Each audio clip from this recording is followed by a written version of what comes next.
우리는 살면서 종종 하나님의 뜻을 분명히 알고 싶은 때가 있지요. 아주 삶의 중요한 순간에 무엇인가를 결정해야 할 때, 아니면 이렇게 하는 것이 옳은 것인가, 저렇게 하는 것이 옳은 것인가, 선택의 기로에 서 있었을 때 우리는 하나님의 뜻을 분명히 알고 싶어 합니다. 제가 이 감리신학대학을 졸업하고 바로 목회를 나가지 않고요. 한 3년 동안을 방황을 했는데, 그때 제가 이렇게 기도했어요. 하나님, 내가 목회를 하는 것이 하나님의 뜻입니까? 아니면 하지 않는 게 하나님의 뜻입니까? 그 이후에 목회를 시작해서 동해시라고 하는 곳에 교회를 개척을 했는데 1년 동안 교회가 인가가 되지 않았어요. 또 그 이후에도 언제 인가가 될지 모르는 상황이었습니다. 그때도 제가 하나님에게 그렇게 기도했어요. 하나님, 제가 이곳에서 목회를 하는 것이 하나님의 뜻입니까? 아니면 다른 곳으로 가는 게 하나님의 뜻입니까?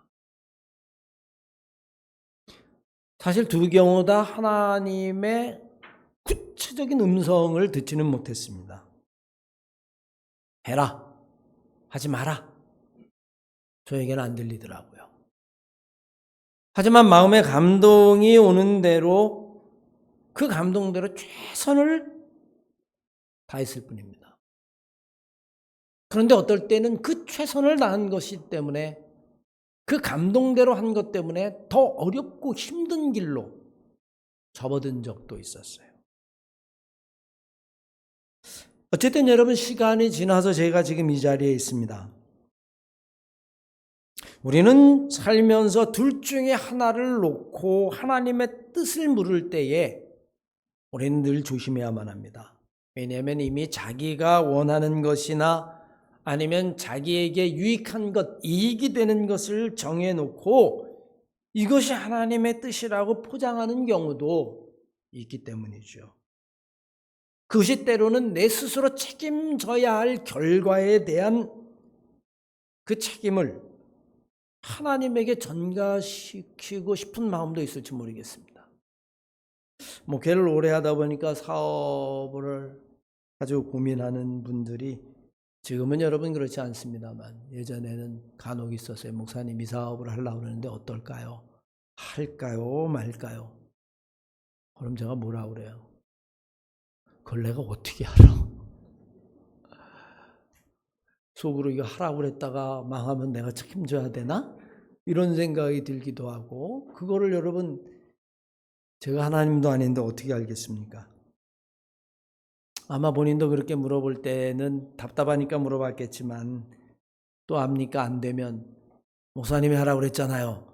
그럼 여러분, 제가 다 책임을 져야 되는데, 우리는 이렇게 살면서 무엇인가 선택의 기로에 서 있는 순간에만 하나님의 뜻을 찾는 것이 아니라 우리가 일상적인 삶 속에서, 그 속에서 하나님의 뜻을 찾아야 할 겁니다. 이것이냐 저것이냐, 할 것이냐 말 것이냐, 이런 기로의 순간뿐만이 아니라 그냥 매일매일의 삶 가운데서 하나님이 내게 원하시는 것은 무엇인가. 오늘 본문 말씀이 그렇습니다. 무엇을 결정해야 되는 순간, 그 순간에 드러나는 하나님의 뜻이 아니라 삶의 평범한 일상, 매일매일 안에 있는 하나님의 뜻에 대해 말씀하고 있습니다. 항상 기뻐하라. 쉬지 말고 기도하라. 범사에 감사하라. 이는 그리스도 예수 안에 있는 하나님의 뜻이니라. 어쩌면 여러분, 매 순간마다 우리를 향하신 하나님의 뜻, 그 뜻을 찾아간다면 우리는 오늘 데살로니가전서 5장에 있는 말씀을 깊이 묵상해야 할 겁니다. 오늘은 특별히 맥주감사절을 맞이해서 지난 반년의 시간을 돌이켜보며 우리를 향하신 하나님의 뜻을 상기해보는 시간이 되기를 소망합니다. 여러분의 마음속에 지난 6개월을, 반년을 돌이켜보면서 이것이냐 저것이냐가 아니라 그냥 매일매일의 삶 가운데에 지난 반년 동안 난 하나님의 뜻을 어떻게 따르며 살아갔는가, 그것을 한번 오늘의 말씀을 가지고 묵상해보며 더 큰 은혜 속으로 들어가는 맥주감사절 예배가 되기를 주의 이름으로 간절히 축원합니다. 사실 여러분, 맥주감사절이라고 하는 건 우리에게 그렇게 피부로 와닿지 않아요. 여러분, 우리 교인 중에 보리 농사를 져서 추수한 사람이 있습니까? 유대인의 세 개의 절기가 있어요. 유월절, 맥주절, 수장절, 그 가운데 하나입니다.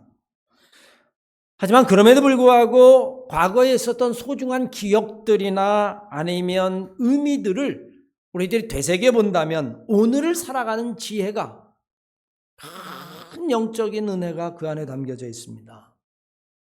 여러분, 가령 저 같은 경우도 어머니에 대한 기억들, 이런 기억들을 돌이켜보면서 인생을 살아갈 때 정말 중요한 것은 사랑이구나, 끝없는 사랑이구나, 은혜구나, 그거를 깨닫는 것처럼 우리가 지난 시간에 대한 추억들, 기억들, 이런 것들이 우리가 인생을 살아가면서 놓쳐서는 안 될 교훈들을 배우게 되어지지요.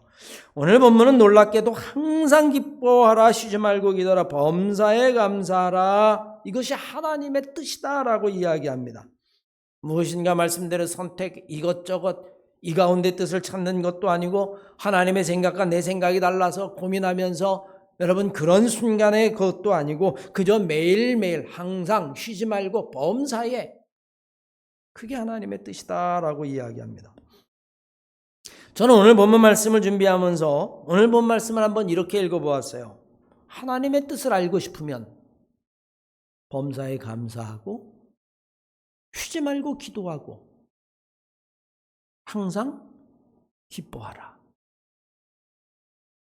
여러분, 잘못 읽은 걸까요? 생각을 해보면 감사하는 것과 하나님의 뜻은 순환적인 관계예요. 하나가 하나를 낳게 되어 있습니다. 진심으로 감사하는 사람은요, 하나님의 뜻을 깨달은 사람입니다. 어떻게 하나님의 뜻을 깨닫지 않고 감사를 할 수가 있겠어요? 또 한편으로 생각하면 하나님의 뜻을 정말로 깨달은 사람은 감사하게 되어 있습니다. 여러분, 이 두 개는 뗄래야 뗄 수가 없어요.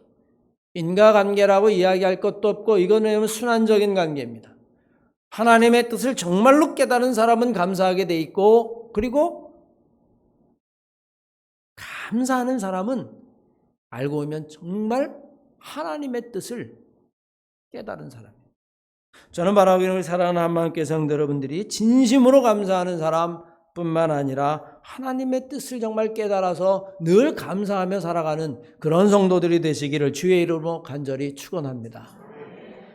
감사는 하나님의 뜻을 알게 해주고 우리를 참된 믿음으로 인도한다라고 하는 이야기입니다. 여러분, 일반적으로 생각하면 감사는 어디서 올까요? 감사할 수 있는 조건과 상황에서 온다라고 이야기하는 것이 맞는 이야기일 겁니다. 가령 내가 사업을 했는데 예상하지 않게 크게 정말 대박이 터져서 정말 이건 정말 남들은 다 어려운데 얼마나 감사한 일이냐? 여러분, 감사할 수 있죠. 다른 사람은 다 승진에 탈락했는데 내가 이번에 부장으로 차장으로 승진했으니 이건 정말 얼마나 감사한 일이냐. 내가 원하는 것들 다 이루어졌으니 또 내게 있었던 어려운 고민거리들이 다 사라졌으니 정말 얼마나 감사한 일이냐. 여러분, 아마 우리는 감사를 생각하면 일반적으로 그렇게 시작을 하게 될 겁니다. 정말로 내가 원하는 것이 다 이루어져서 아무 걱정이 없을 때 내 소망이 이루어져서 아니면 내가 물질적으로 넉넉해지고 그리고 내가 진급을 해서 그런 상황과 조건으로부터 감사라고 이야기한다면 여러분, 이 세상에 감사할 수 있는 사람이 얼마나 될까요? 여러분, 누가 감사할 수 있을까요? 세상에 아무 걱정이 없는 사람이 있을까요? 대통령도 걱정이 있을 겁니다. 세상에는 모든 것들을 자기 뜻대로 하는 사람이 있을까요? 여러분, 냉정하게 이야기하면 이건 하나님도 그리고 예수님도 불가능합니다. 왜? 하나님도 근심하셨거든요. 사람을 만들어 놓고 한탄하셨어요. 내가 저것들을 왜 만들었단 말이냐? 난 정말 기쁘지 않다, 슬프다, 원망스럽다. 이스라엘 백성들 애굽에서 인도해내서 광야를 가는데도 정말 말 안 듣고 매일 여러분 하나님에게 불평하고 원망해서 내가 더 이상은 너희들하고 같이 갈 수 없다. 그때 하나님이 기쁘셨을까요? 여러분, 오죽하면 금송아지를 만들었을 때 하나님이 진멸하려고 이야기를 했을까요? 그때 모세가 간절한 기도로 하나님의 마음을 돌리기도 하셨는데, 여러분, 예수님은 어떨까요? 주님도 고민이 있었습니다. 십자가를 앞에 놓고 땀이 피가 되도록 기도했을 뿐만이 아니라 심지어는 믿었던 제자가 자기를 배반해서 팔려가는 그런 운명, 모든 일이 다 내 뜻대로 되고 내가 원하는 대로 돼서 감사하는 사람이라면 조건이 바뀌고 상황이 바뀌면 우린 여러분 또 원망하게 될 겁니다. 그러면 여러분 어때요? 감사했다, 불평했다, 불평했다, 감사했다, 원망했다가 여러분 남 탓했다가 여러분 우리는 늘 그렇게 인생을 살 수밖에 없을 거예요. 따라서 감사는 조건이나 상황에서 나오는 것이 아니라 내 마음 깊은 곳에서 나에게 벌어지는 상황이나 조건에 대한 내 삶의 태도라고 하는 사실입니다. 그리고 이것은 오직 딱 하나로부터 나와요. 믿음으로부터 나와요. 하나님에 대한 믿음으로부터. 우린 여러분 바울이라고 하는 인물을 합니다. 바울은 여러분 빌립보서 4장 11절 이하의 말씀에 감사의 능력을 우리들에게 이렇게 이야기합니다. 내가 궁핍함으로 말하는 것이 아니니라. 어떠한 형편에든지 나는 자족하기를 배웠다. 스스로 만족하기를 배웠다. 스스로 감사하는 것을 나는 배웠다. 나는 비천에 처할 줄도 알고 풍부에 처할 줄도 알아. 모든 일 곧 배부름과 배고픔과 풍부와 궁핍에도 처할 줄 아는 일체의 비결을 배웠노라. 그 비결이 뭘까요? 내게 능력 주시는 자 안에서 내가 모든 것을 할 수 있느니라. 예수 안에 있는 믿음으로부터 내가 궁핍해도 아니면 내가 풍부해도 예수 안에 있는 그 믿음으로 말미암아 내게 부족함이 없어도 아니면 내가 아주 부족한 순간이 온다 할지라도 그 믿음으로 말미암아 나는 일체의 자족, 스스로 만족하고 감사할 수 있는 그 비결을 배웠다라고 이야기합니다. 우리는 여러분 살면서 감사보다 불평이 나올 때가 있지요. 특히 내가 어려움에 직면했을 때는 더더욱 그렇습니다. 그런데요, 지금 제가 이 나이가 돼서 목회도 30년 훌쩍 넘기면서 하면서 깨닫는 것이 있어요. 불평이나 감사는요, 점점 커지는 성격을 가지고 있다는 겁니다. 불평이든 감사든 그것은 여러분 알고 보면요, 작은 씨앗일 뿐이에요. 그게 하나 떨어져서 어떻게 자라느냐 하는 겁니다. 불평도 점점 커지고 감사도 점점 커집니다. 그건 제가 살면서 정말 경험한 것들이에요. 제가 첫 목회를 말씀을 드렸는데 첫 목회에 갔더니 사택도 없고 교회는 더더욱 없고 권사님 안방에서 딱 둘이서 예배를 드렸는데 처음 예배를 그 주일을 지나고 제가 어디서 자요 그랬더니 옆에 방 한 칸 달아낸 거 있어요. 여기서 이제 묵으면서 교회를 시작하자는 거예요. 여러분 황당하기도 하고 답답하기도 한데 그때 만약에 이제 불평을 시작하면 이렇게 되는 겁니다. 야, 내가 어떻게 이런 데 왔지? 좀 알아보고 오지. 내가 바보 아니야? 아니, 그리고 어떻게 하나님이 이런 데에다 나를 보낼 수가 있지? 하나님 원망하기 시작하죠. 그 다음에 여러분 그거로 끝나지 않습니다. 더 원망이 확대가 됩니다. 야, 이게 알고 보니까 내가 빽이 없어서 그런가 보다. 우리 집안은 목사도 없고, 우리 아버지는 왜 일찍 돌아가셔가지고. 여러분 끝없이 모든 사람이 다 원망의 대상이 되는 겁니다. 그런데 여러분 생각을 딱 바꿔서 하나님 이것도 감사합니다. 이렇게라도 목회를 시작하게 하시니 감사를 드립니다. 더 이상 악화될 게 없으니까 이제부터는 시작하는 일만 있으니까 하나님 감사합니다. 여러분, 그런 자기의 마음을 지키는 거예요. 제가 오랫동안 여러분 피부 질환을 앓고 있죠.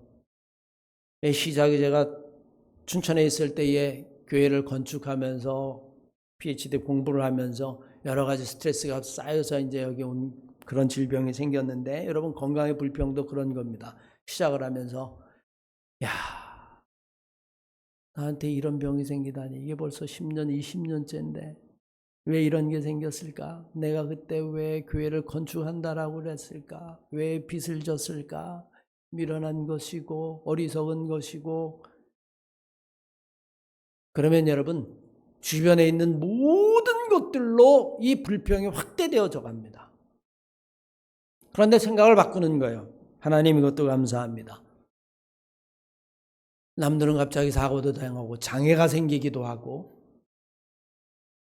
그리고 그것 때문에 삶에 여러 가지 불편함이 있는데 나는 그저 피부 좀 불편한 것 외에는 괜찮습니다. 사실 여러분, 감사도 불평도 알고 보면 출발점은 같은 데에 무엇을 심느냐에 따라 달라지죠. 그래서 성경은 뭐라고 이야기하면, 잠언은 지킬 만한 모든 것보다 내 마음을 지켜라. 생명의 근원이 여기에서 나는 것이다. 여러분, 그렇게 이야기합니다. 미국에 가면 텍사스 대학의 MD 앤더슨 암센터라는 곳이 있어요. 거기에 종신의사로 근무한 한 분이 계신데, 김희신 박사라고 하는 분입니다. 1991년, 1994년에 미국의 최고의 의사, The Best of Doctors in America, 거기에 여러분 2번이나 선발된 분인데, 그는 특별히 암 전문가로 유명합니다. 그는 여러분 크리스찬인데, 그가 한번 기자하고 암에 관한 문제를 대담하면서 이런 이야기를 했습니다. 모든 일이 그렇지만 마음의 자세가 정말 중요합니다. 자기가 10수년 동안 질병에 걸린 모든 사람들을 이야기했었을 때에, 특히 암에 걸린 사람들을 이야기했을 때 그 사람들이 던지는 질문 예외 없이, 특별히 한국 사람은 예외 없는 질문이 하나 딱 있다는 거예요. 그게 뭘까요? 얼마나 살까요? 그런데 여러분이 김효신 박사가 뭐라고 이야기하냐면, 나 그걸 어떻게 알아요? 아니, 의사가 그것도 몰라요? 의문연단만 왔다 갔다 하는 거죠. 아니, 똑같은 증상도 금방 치유돼서 난 사람도 있고, 똑같은 증상도 급속도로 악화되는 사람도 있는데, 그걸 의사인 내가 그걸 어떻게 알아요? 그러면서 여러분 몇 가지 이야기를 덧붙입니다. 특징을 얘기하는 거예요. 특별히 우리나라에서 아주 돈 많다는 재벌 사람들이 미국에 가서 치료를 받으러 가는 거니까, 그런 나름대로 유지에 있는 사람들과 대화를 나눈 이야기를 하는 겁니다. 그 사람들은 오면요, 일단 재산 상속, 유산 이런 거 걱정하느라고 절대로 치료에 전념하지 못한다는 거예요. 자녀 생각, 가족 생각, 유산 생각, 상속 생각, 온갖 이런 거에 마음을 다 빼앗겨 가지고는, 그래서는 진짜 치료에 전념해야 될 마음이 산만해져 가지고 복잡해지고 어려움이 가중된다는 겁니다. 그리고 종일 그 문제만 생각한다는 거예요. 종일. 그건 환자의 상태를 악화시킬 뿐이라고 이야기합니다. 그래서 여러분, 기자가 마지막 질문을 던지죠. 그러면 어떤 자세를 가져야 합니까? 라고 이야기했더니 김희신 박사가, 나는 기독교인인데 기독교인의 눈으로 설명하면 이렇습니다. 암이라고 하는 것에 걸리는 것은 뭔가 시련을 줘서 나를 단련시키고자 합니다. 이렇게 마음을 먹어야만 합니다. 그렇게 마음을 먹는 순간, 그 믿음이 있는 순간 감사하다는 마음이 생겨나고, 그리고 이 덕분에 내가 더 큰 인생에 정말 소중한 것을 깨닫게 하실 것이다. 그런 믿음을 가져야만 합니다. 그러면 그 순간부터 치료의 에너지가 작동하게 되어지고, 그 순간부터 회복의 길을 걷게 됩니다. 그런데 억울해 죽겠다, 이제 살만한데 이게 나에게, 이런 생각을 하는 순간 치료는 어려워지고 더 악화되기 쉽습니다. 여러분, 그렇게 이야기를 합니다. 마음 먹기에 달렸다는 이야기예요. 우리는 세상을 살면서 중요한 건 한 가지를 잃어버립니다. 감사든 불평이든 그 무엇이든 그 심겨진 것은 그대로 끝나지 아니하고 그것은 끊임없이 자란다는 거예요. 불평은 자라면 여러분 큰 불평의 숲이 될 거고, 반대로 여러분 감사는 심어놔서 그 감사를 키우면 감사는 큰 감사의 숲을 이루게 될 겁니다. 저는 바라기는 오늘 본 말씀의 주님이 범사에 감사라, 이는 그리스도 예수 안에서 너희를 향하신 하나님의 뜻이다. 여러분들이 무엇인가를 선택한 하나님의 뜻이 아니라 여러분의 삶 가운데서 정말 범사에 감사할 수 있는 그런 믿음이 여러분 안에 넘치시기를 주의 이름으로 간절히 축원합니다. 감사는 하나님의 뜻을 알 뿐만이 아니라 하나님의 뜻을 행하게 해준다라고 하는 이야기입니다. 살면서 우리는 하나님의 뜻대로 산다는 것이 얼마나 어려운지를 압니다. 뭐 기도하고 예배하고 찬송하고 교회 출석 잘하고 이런 건 말고요. 우리는 정말 살면서 하나님의 뜻대로 살기 어려운 이유가 있다면 그것은 여러분 바로 내 뜻, 내 욕심이 때로는 하나님의 뜻을 가로막기 때문이죠. 욕심이 잉태한 즉 죄를 낳고 죄가 장성한 즉 사망을 낳느니라. 여러분 욕심을 비우기가 쉽습니까? 아예 난 욕심이 없어. 정말 욕심이 없을까요? 저도 종종 그래요. 나는 바라는 것도 없고 난 욕심도 없어. 여러분 한번 이 이야기를 들어보십시오. 2010년도 캐나다 노바스코사에 살던 노 부부의 이야기입니다. 내셔널 포스트지에 실린 적이 있는데요. 엘렌 라지, 바이올렛 라지라고 하는 75, 78의 이 노 부부가 로또를 샀는데 로또가 당첨됐어요. 얼마에 당첨되냐? 1120만 달러. 돈으로 따지면 한 3, 40억 되겠죠? 이걸 4개월 만에 다 썼어요. 제가 이 설교를 준비하면서 또 인터넷 뉴스 보니까 어떤 사람이 로또를 샀는데 5,600만 원에 당첨됐다 그러더라고요. 5,600만 원. 로또가 뭐 그런 액수가 있는지는 모르겠어요. 그런데 여러분 그 마지막 결말이 별로 안 좋았어요. 뭐 돌아간 유명을 달리했는데 가족들이 그 시신도 인정하지 아니하고 그래서 나중에 이제 경찰에서 이렇게 쭉 조사를 해보니까 이 사람이 5,600만 원 탄 돈을 어디에 썼나 가만히 보니까 그 다음 달부터 매달 200만 원씩 로또를 샀대요. 야 이게 만 원 가지고 이게 이만큼 당첨됐으니 내가 200만 원치를 사면 이게 확률이 더 높겠다. 그래서 매달 200만 원치를 샀다는 것. 그럴 것 같기도 하죠, 여러분. 야, 재수 좋게 하나 이렇게 당첨됐더니 200만 원치 사면 여러분 그게 몇 장입니까? 뭐 한 1,000장 정도 될 거예요. 1, 2천 원짜리 하면. 그러면 확률이 확 올라가잖아요. 당첨이 됐을까요? 결국엔 여러분 그의 삶이 그것 때문에 결코 행복하지 않았습니다. 오히려 여러분 슬픈 인생을 맞이했죠. 이 앨런이라고 하는 부분은 그것을 4개월 만에 단 한 푼도 남기지 않냐고 다 써버려서 화제가 됐는데 그 부분은 여러분 이게 당첨된 일주일 동안 어떻게 쓸 것인지를 가지고 일주일 내내 의논을 했답니다. 그리고 목록을 작성해서 그대로 실천했는데 우선 가족들에게 몇만 불씩 섭섭할 테니까요. 그리고 지역의 소방서, 교회, 적십사, 구세군, 병원, 암센터, 알츠하이머, 당뇨병 환자 지원기관 열거할 것도 없이 그걸 싹 나눠줘 버렸습니다. 화제가 될 만하죠, 이 정도면. 그래서 사람들이 이 신문사에서 가서 이게 가능합니까? 라고 이야기를 했더니 원래 내 것이 아니었기 때문에 나는 조금의 아쉬움도 없습니다. 그래서 여러분 사람들이 깜짝 놀랐다는 거예요. 두 사람은 하나는 용접공으로 하나는 미용사, 미용실 운영하면서 살았는데 그 엘렌이라는 사람이 이렇게 이야기합니다. 우리는 백만장자는 아니지만 그렇게 큰 돈은 큰 골칫거리일 뿐입니다. 우리는 단 1%도 우리를 위해 쓰지 않았습니다. 그 이유가 뭡니까? 나는 지금으로도 감사합니다. 나는 지금으로도 만족합니다.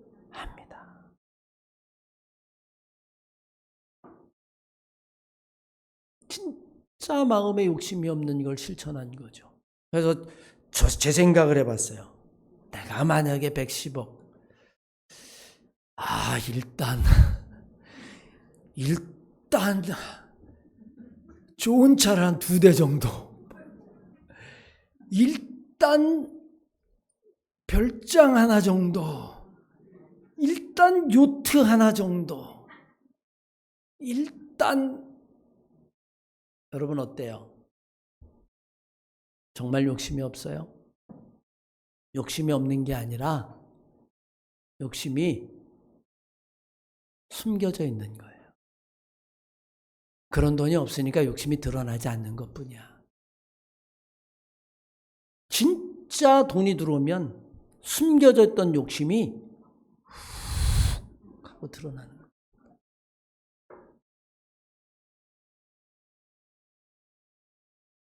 여러분, 그 엘렌이란 부부가 그것을 향할 수 있었던 가장 큰 이유가 뭐냐면 바울이 이야기한 대로 나는 일체의 비결을 배웠다. 풍부해도 아니면 비천해도. 그리고 더 나가서 나는 지금도 감사합니다. 지금도 감사합니다. 달라이라마가 그의 행복론에서 이렇게 이야기했어요. 지금 감사하면 다른 무엇이 필요하겠느냐? 지금 불행하다면 네가 가진 모든 것들이 무슨 의미가 있겠느냐? 오늘 주님이 우리에게 말씀하십니다. 항상 기뻐하라, 쉬지 말고 기도하라, 범사에 감사하라. 이는 그리스도 예수 안에서 너희를 향하신 하나님의 뜻이니라. 이 의미를 여러분 다시 한번 이 맥주감사절에 정말 다시 한번 깊이 묵상하며 모든 일에 감사할 수 있는 그 믿음을 가지고 하나님의 뜻대로 살아가는 여러분과 제가 되어야 될 줄로 믿습니다. 감사하는 사람은 절대로 자기 자신의 삶이 욕심 때문에 괴로워하지 않습니다. 반대로 자기 자신이 욕심으로 가득 찬 사람은 절대로 감사할 수 없습니다. 끝으로 여러분, 감사는 더 나은 하나님의 뜻으로 우리를 인도한다라고 하는 사실을 기억해야만 합니다. 감사는 믿음에서 믿음에 이르게 합니다. 작은 믿음에서 큰 믿음으로, 부족한 믿음에서 온전한 믿음으로 인생은 갈수록 나은 삶을 사는 사람이 있는가 하면 반대로 가면 갈수록 골짜기로 들어가는 인생이 있습니다. 서로 내가 지금 어려워도 미래에 하나님의 희망과 은총이 있다면 우리는 고난을 이길 수 있을 겁니다. 반대로 지금 모든 일이 잘 되는 것 같아도 미래가 보장되지 않는다면 그것은 여러분 우울함을, 절망을 이길 수 없을 겁니다. 그러면 여러분, 우리의 미래는 무엇으로 결정될까요? 미래는 오늘 내가 무엇을 하는가에 있습니다. 내가 지금 미래를 위해서 무엇을 심는가로 결정되어집니다. 왜냐하면 현재는 미래의 씨앗이기 때문에 그렇습니다. 제가 말씀드렸어요. 감사는요,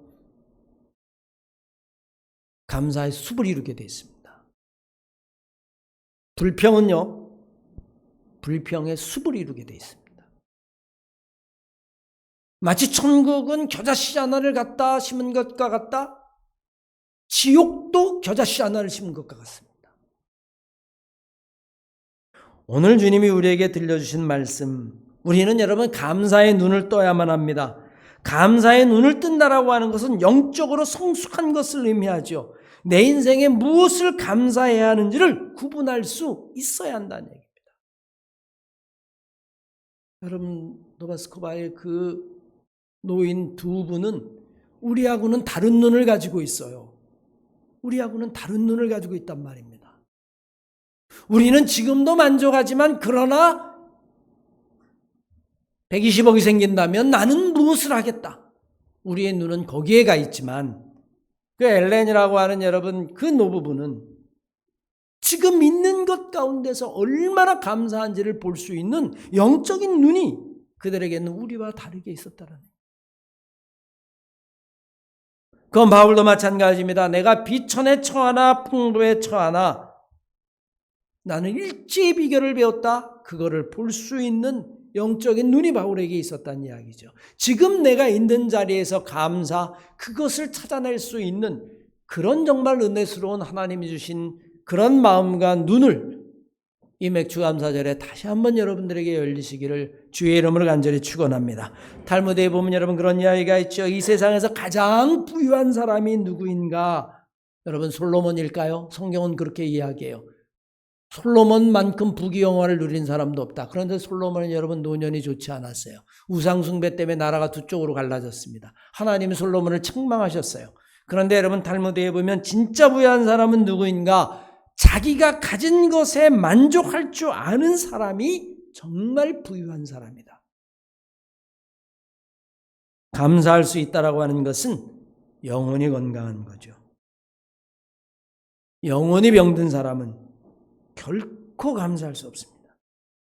사랑하는 한마음교회 성도 여러분, 인생의 행복은 저절로 찾아오는 것이 아닙니다.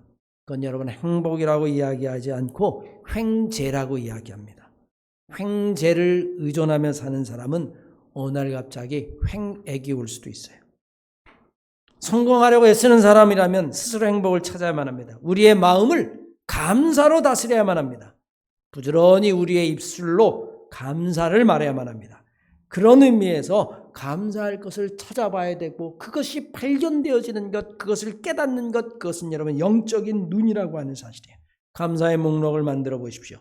신앙이 깊고 성숙할수록 이 목록의 수는 점점 늘어날 겁니다. 이것도 감사, 저것도 감사. 손양원 목사님은 두 아들이 순교를 하고 여러분 공산당에게 죽은 거죠. 그 장례식장에서 본인이 예배를 드리며 하나님 앞에서 9가지를 감사했다고 해요. 두 아들 잃으면 여러분 숨도 쉬지 못할 텐데 그 괴로움에 저절로 질식해서 죽을 그 순간에도 손양원 목사님은 9가지를 감사했다고 합니다. 찾아낸 거죠. 손양원 목사님의 그 신앙, 그 영적인 눈이 얼마나 위대한지를 우리들에게 알려주고 있어요. 오늘은 맥주감사주일입니다. 시간적으로는요, 반년을 보내고 이제 나머지 반을 시작해요. 오늘 성경이 우리에게 들려준 것처럼 이거냐 저거냐 해서 하나님의 뜻이 아니라 항상 기뻐하라. 쉬지 말고 기도해라. 범사에 감사하라. 너희를 향하신 하나님의 뜻이다. 그 뜻을 알고 감사하고 감사하면서 하나님의 뜻을 알아나가는 한마음교회 성도들 다 되시기를 주의 이름으로 간절히 축원합니다.